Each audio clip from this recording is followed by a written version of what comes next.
The word we'll be learning in this section is fushigi, which you will often hear in situations where something odd or inexplicable is being discussed, in children's stories, or when people are trying to describe an unusual experience.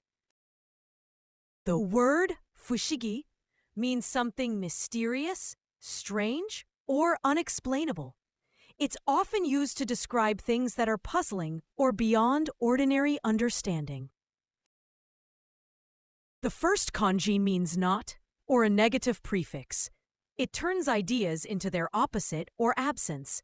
You can see it in fusoku, where it makes shortage, and in fuan, where it gives the sense of lacking peace.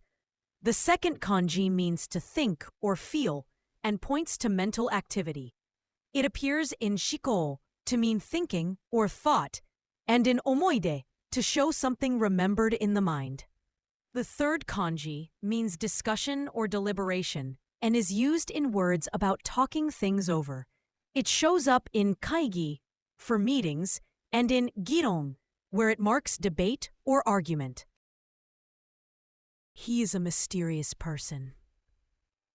彼は不思議な人です。彼は不思議な人です。I received a strange gift. 不思議な贈り物をもらった。不思議な贈り物をもらった。That night was an unusual experience.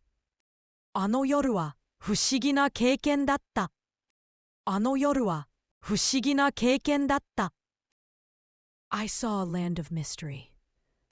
不思議な国を見ました。不思議な国を見ました。The most common synonyms of fushigi are kimyo and fushigi.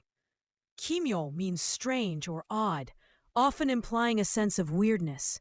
Fushigi itself spells out as mysterious and unexplainable, often used in a more magical or wonder-inducing context. Fushigi, as a synonym, can emphasize the nature of wonder and amazement.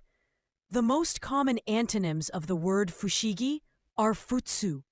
Futsu means ordinary or normal, which contrasts with fushigi. That describes something out of the ordinary or bewildering.